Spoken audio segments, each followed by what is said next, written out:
ओम नमो भगवते वासुदेवाय। चौथा अध्याय, दक्ष के द्वारा भगवान की स्तुति और भगवान का प्रादुर्भाव। राजा परीक्षित ने पूछा, भगवान, आपने संक्षेप से तीसरे स्कंद में इस बात का वर्णन किया कि स्वयंभू मनवंतर में देवता, असुर, मनुष्य, सर्प और पशु पक्षी आदि की सृष्टि कैसे हुई। अब मैं उसी का विस्तार जानना चाहता हूँ। प्रकृति आदि कारणों के भी परम कारण भगवान अपनी जिस शक्ति से जिस प्रकार उसके बाद की सृष्टि करते हैं उसे जानने की भी मेरी इच्छा है। सूत जी कहते हैं, शौनकादि ऋषियों, परम योगी व्यासनंदन श्री सुखदेव जी ने राजऋषि परीक्षित का यह सुंदर प्रश्न सुनकर उनका अभिनंदन किया और इस प्रकार कहा। श्री सुखदेव जी ने कहा, राजा, प्राचीन बरही के 10 लड़के जिनका नाम प्रचेता था, जब समुद्र से बाहर निकले तब उन्होंने देखा कि हमारे पिता के निवृत्ति परायण हो जाने से सारी पृथ्वी पेड़ों से घिर गई है। उन्हें वृक्षों पर बड़ा क्रोध आया।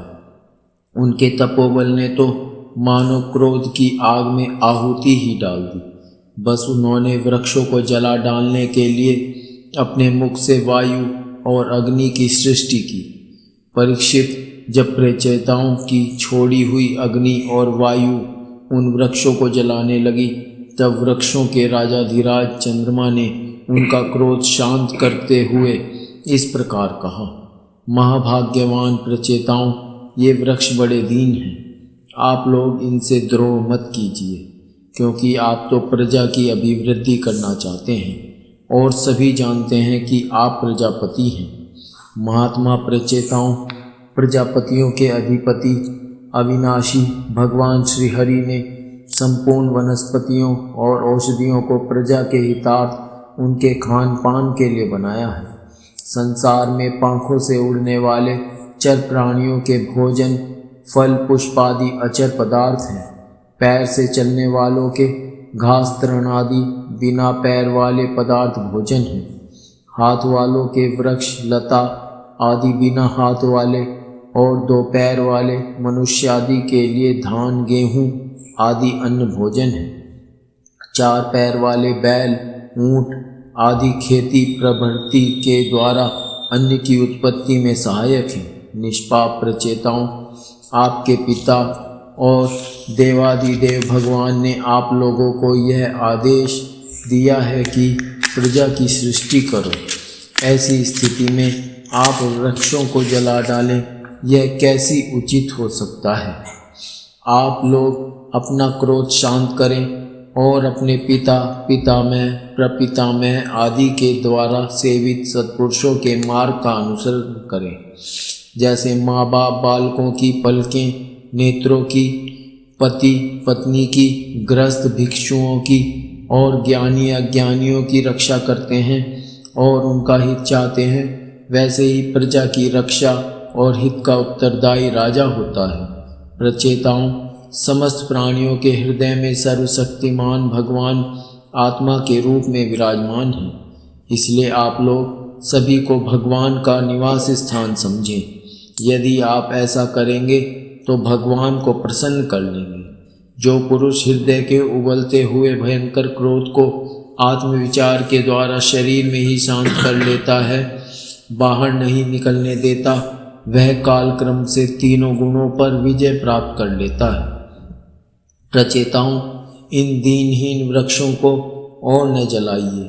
जो कुछ बच रहे हैं उनकी रक्षा कीजिए, इससे आपका भी कल्याण होगा। इस श्रेष्ठ कन्या का पालन इन वृक्षों ने ही किया है, इसे आप लोग पत्नी के रूप में स्वीकार कीजिए। परीक्षित, वनस्पतियों के राजा चंद्रमा ने प्रचेताओं को इस प्रकार समझा बुझाकर उन्हें प्रमलोचा अप्सरा की सुंदरी कन्या दे दी और वे वहां से चले गए। प्रचेताओं ने धर्मानुसार उसका पानी ग्रहण किया। उन्हीं प्रचेताओं के द्वारा उस कन्या के गर्भ से प्राचेतस दक्ष की उत्पत्ति हुई। फिर दक्ष की प्रजा सृष्टि से तीनों लोक भर गए। इनका अपनी पुत्रियों पर बड़ा प्रेम था। इन्होंने जिस प्रकार अपने संकल्प और वीर्य से विविध प्राणियों की सृष्टि की वह मैं सुनाता हूँ, तुम सावधान होकर सुनो। परीक्षित, पहले प्रजापति दक्ष ने जल, थल और आकाश में रहने वाले देवता, असुर एवं मनुष्य आदि प्रजा की सृष्टि अपने संकल्प से ही की।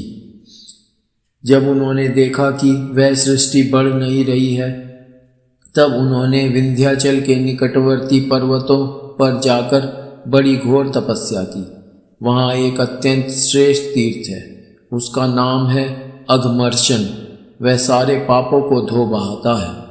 प्रजापति दक्ष उस तीर्थ में त्रिकाल स्नान करते और तपस्या के द्वारा भगवान की आराधना करते। प्रजापति दक्ष ने इंद्रियातीत भगवान की हंसगुहा नामक स्तोत्र से स्तुति की थी। उसी से भगवान उन पर प्रसन्न हुए थे।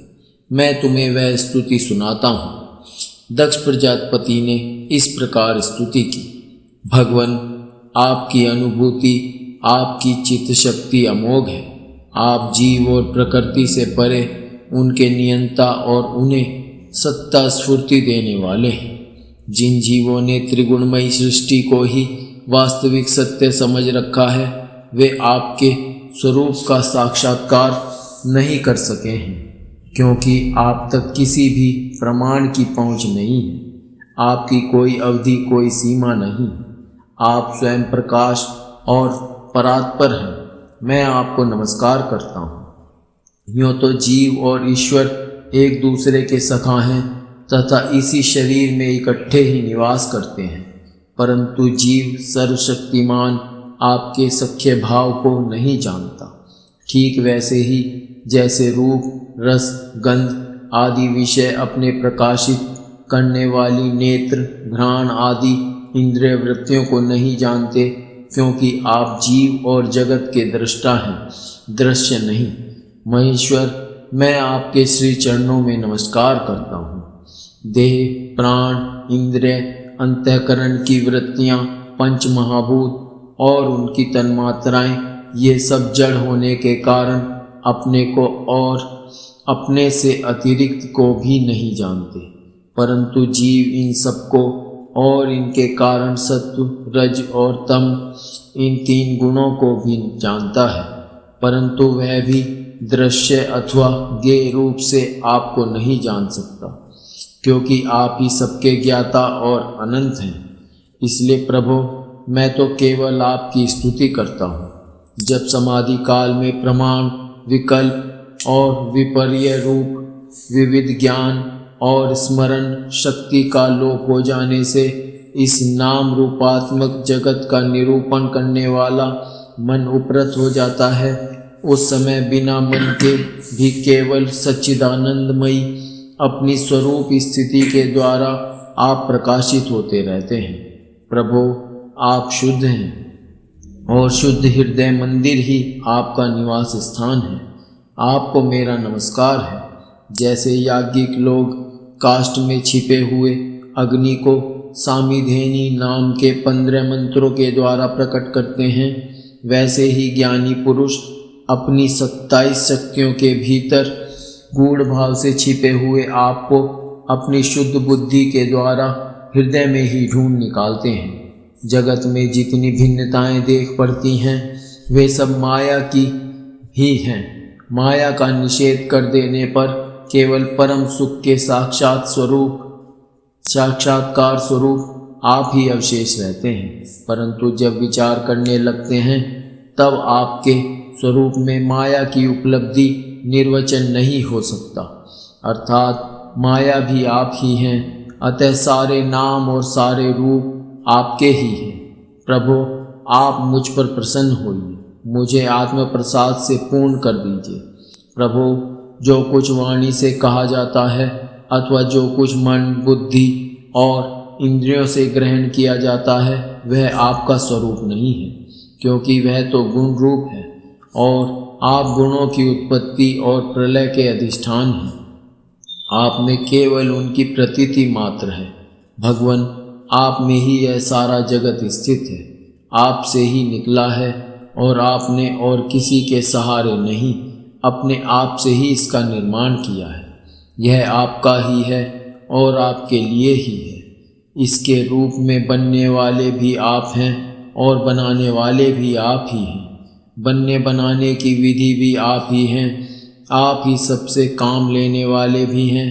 जब कार्य और कारण का भेद नहीं था तब भी आप स्वयं सिद्ध स्वरूप से स्थित थे। इसी से आप सबके कारण भी हैं। सच्ची बात तो यह है कि आप जीव जगत के भेद और स्वगत भेद से सर्वथा रहित एक अद्वितीय हैं। आप स्वयं ब्रह्म हैं। आप मुझ पर प्रसन्न हो प्रभो। आपकी ही शक्तियाँ वादी प्रतिवादियों के विवाद और संवाद एक मत्य का विषय होती हैं और उन्हें बार बार मुंह में डाल दिया करती हैं। आप अनंत, अप्राकृत, कल्याण गुणगुणों से युक्त एवं स्वयं अनंत हैं। मैं आपको नमस्कार करता हूँ। भगवान उपासक लोग कहते हैं कि हमारे प्रभु हस्तपाद आदि से युक्त साकार विग्रह हैं और सांख्यवादी कहते हैं कि भगवान हस्तपाद आदि विग्रह से रहित निराकार हैं। यद्यपि इस प्रकार वे एक ही वस्तु के दो परस्पर विरोधी धर्मों का वर्णन करते हैं, परंतु फिर भी उसमें विरोध नहीं है, क्योंकि दोनों एक ही परम वस्तु में स्थित हैं। बिना आधार के हाथ पैर आदि का होना संभव नहीं और निषेध की भी कोई न कोई अवधि होनी ही चाहिए। आप वही आधार और निषेधक की अवधि हैं। इसलिए आप साकार निराकार दोनों से ही अविरुद्ध संप्रब्रह्म हैं। प्रभो, आप अनंत हैं। आपका न तो कोई प्राकृत नाम है और न कोई प्राकृत रूप। फिर भी जो आपके चरण कमलों का भजन करते हैं उन पर अनुग्रह करने के लिए आप अनेक रूपों में प्रकट होकर अनेकों लीलाएं करते हैं तथा उन रूपों एवं लीलाओं के अनुसार अनेकों नाम धारण कर लेते हैं। परमात्मन, आप मुझ पर कृपा प्रसाद कीजिए। लोगों की उपासनाएं प्रायः साधारण कोटि की होती हैं, अतः आप सबके हृदय में रहकर उनकी भावना के अनुसार भिन्न भिन्न देवताओं के रूप में प्रतीत होते रहते हैं। ठीक वैसे ही जैसे हवा गंध का आश्रय लेकर सुगंधित प्रतीत होती है परंतु वास्तव में सुगंधित नहीं होती, ऐसे सबकी भावनाओं का अनुसरण करने वाले प्रभु मेरी अभिलाषा पूर्ण करें।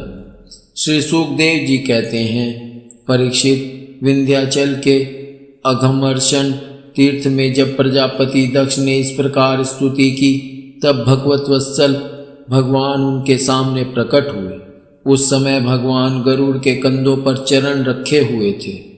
विशाल एवं हष्टपुष्ट 8 भुजाएं थीं। उनमें चक्र, शंख, तलवार, ढाल, बाण, धनुष, पाश और गदा धारण किए हुए थे। वर्षाकालीन मेघ के समान श्यामल शरीर पर पीतांबर फहरा रहा था। मुखमंडल प्रफुल्लित था। नेत्रों से प्रसाद की वर्षा हो रही थी। घुटनों तक वनमाला लटक रही थी। वक्ष स्थल पर सुनहरी रेखा, श्रीवत्स चिन्ह और गले में कौस्तुभमणि जगमगा रही थी। बहुमूल्य किरीट, कंगन, मकराकृत कुंडल, करधनी, अंगूठी, कड़े, नुपुर और बाजूबंद अपने अपने स्थान पर सुशोभित थे। त्रिभुवनपति भगवान ने त्रैलोक्य विमोहन रूप धारण कर रखा था। नारद, नंद, सुनंद आदि पार्षद अनेक चारों ओर खड़े थे। इंद्र आदि देवेश्वरगण स्तुति कर रहे थे तथा सिद्ध, गंधर्व और चारण भगवान के गुणों का गान कर रहे थे। यह अत्यंत आश्चर्यमय और अलौकिक रूप देखकर दक्ष प्रजापति कुछ सहम गए। प्रजापति दक्ष ने आनंद से भरकर भगवान के चरणों में साष्टांग प्रणाम किया। जैसे झरनों के जल से नदियां भर जाती हैं, वैसे ही परमानंद के उद्रेक से उनकी एक एक इंद्रिय भर गई और आनंद परवश हो जाने के कारण वे कुछ भी बोल न सके। परीक्षित, प्रजापति दक्ष अत्यंत नम्रता से झुककर भगवान के सामने खड़े हो गए। भगवान सबके हृदय की बात जानते ही हैं। उन्होंने दक्ष प्रजापति की भक्ति और प्रजावृद्धि की कामना देखकर उनसे यूँ कहा। श्री भगवान ने कहा, परम भाग्यवान दक्ष, अब तुम्हारी तपस्या सिद्ध हो गई, क्योंकि मुझ पर श्रद्धा करने से तुम्हारे हृदय में मेरे प्रति परम प्रेम भाव का उदय हो गया है।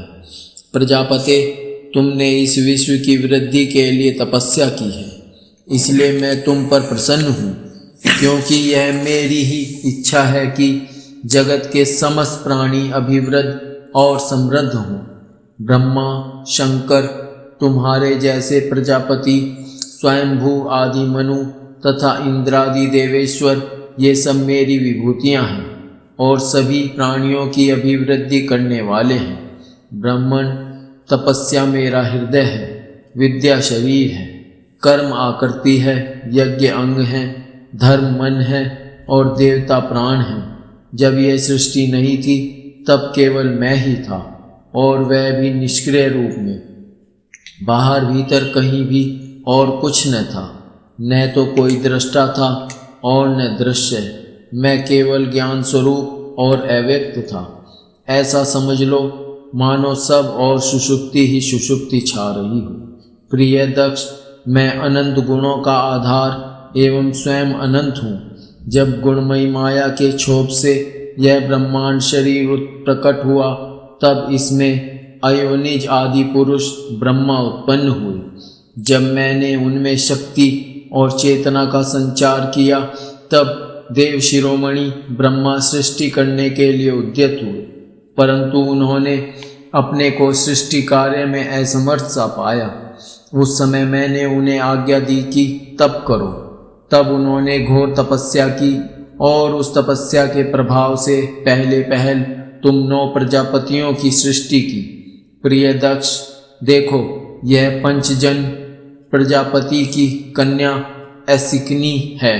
इसे तुम अपनी पत्नी के रूप में ग्रहण करो। अब तुम गृहस्थोचित स्त्री सहवास रूप धर्म को स्वीकार करो। यह असिकनी भी उसी धर्म को स्वीकार करेगी, तब तुम इसके द्वारा बहुत सी प्रजा उत्पन्न कर सकोगे। प्रजापते, अब तक तो मानसी सृष्टि होती थी, परंतु अब तुम्हारे बाद सारी प्रजा मेरी माया से स्त्री पुरुष के संयोग से ही उत्पन्न होगी तथा मेरी सेवा में तत्पर रहेगी। श्री सुखदेव जी कहते हैं, विश्व के जीवन दाता भगवान श्री हरि यह कहकर दक्ष के सामने ही इस प्रकार अंतर ध्यान हो गए, जैसे स्वप्न में देखी हुई वस्तु स्वप्न टूटते ही लुप्त हो जाती है।